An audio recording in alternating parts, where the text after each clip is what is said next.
Europe জুড়ে বইছে তীব্র তাপপ্রবাহ, রেকর্ড ভাঙা তাপমাত্রায় বিপর্যস্ত লাখো মানুষ। অথচ বিশ্বের অন্যতম ধনী এই অঞ্চলের অধিকাংশ বাড়িতেই এখনও শীতাতপ নিয়ন্ত্রিত যন্ত্র বা এসি নেই। ফলে তীব্র গরম মোকাবেলায় অনেকেই ভরসা করছেন বৈদ্যুতিক পাখা, বরফের প্যাকেট কিংবা ঠান্ডা পানির গোসলের ওপর। যুক্তরাষ্ট্রে যেখানে প্রায় ৯০% বাড়িতে এসি রয়েছে, সেখানে ইউরোপে এই হার মাত্র ২০%-এর কাছাকাছি। জলবায়ু পরিবর্তনের কারণে তাপপ্রবাহ আরও ঘন ঘন, দীর্ঘস্থায়ী ও তীব্র হয়ে উঠলেও ইউরোপে এসি ব্যবহারের হার তুলনামূলকভাবে কমই রয়ে গেছে।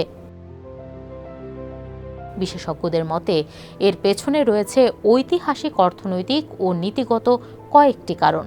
অতীতে ইউরোপের বেশিরভাগ অঞ্চলে দীর্ঘ সময় ধরে তীব্র গরমের অভিজ্ঞতা ছিল না, ফলে এসিকে প্রয়োজনীয় যন্ত্রের বদলে বিলাস পণ্য হিসেবেই দেখা হতো। দক্ষিণ ইউরোপের অনেক ভবন এমনভাবে নির্মিত হয়েছে যাতে গরম কম প্রবেশ করে। পুরু দেয়াল, ছোট জানালা এবং স্বাভাবিক বায়ু চলাচলের ব্যবস্থা ঘরকে তুলনামূলক শীতল রাখতে সাহায্য করে, ফলে কৃত্রিম শীতলীকরণের প্রয়োজনও কম অনুভূত হয়েছে।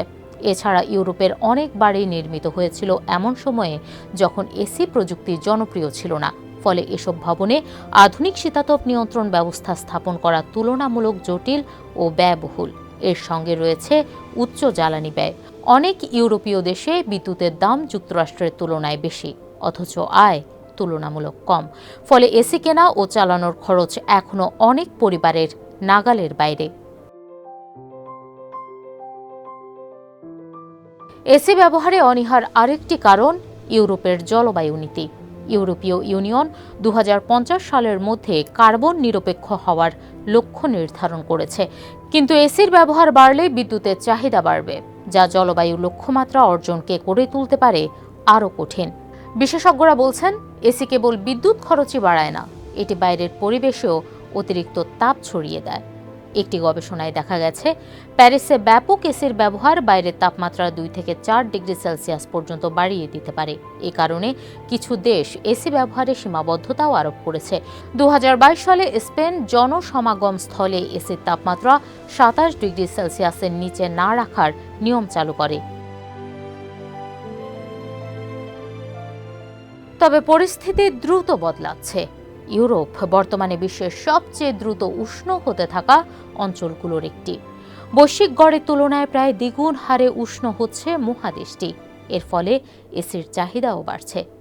ইন্টারন্যাশনাল এনার্জি এজেন্সি পূর্বাভাস অনুযায়ী ২০৫০ সালের মধ্যে ইউরোপীয় ইউনিয়নে এসির সংখ্যা ২৭,৫০,০০,০০০-এ পৌঁছাতে পারে, যা ২০১৯ সালের তুলনায় দ্বিগুণেরও বেশি।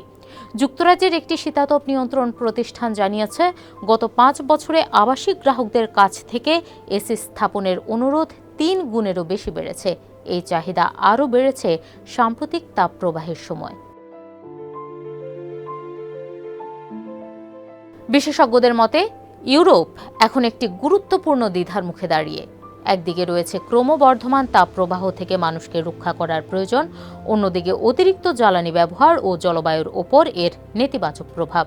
তাদের মতে ভবিষ্যতে ইউরোপে এসির ব্যবহার বাড়বেই, তবে চ্যালেঞ্জ হবে এমন দক্ষ ও কম শক্তিব্যয়ী শীতলীকরণ ব্যবস্থা নিশ্চিত করা, যাতে মানুষের স্বাস্থ্য সুরক্ষার পাশাপাশি জলবায়ুর ক্ষতিও কমানো যায়। কারণ আজ বিক্রি হওয়া প্রতিটি এসি আগামী ১ বা ২ দশক ধরে জ্বালানি ব্যবহার ও কার্বন নিঃসরণের সঙ্গে যুক্ত থাকবে।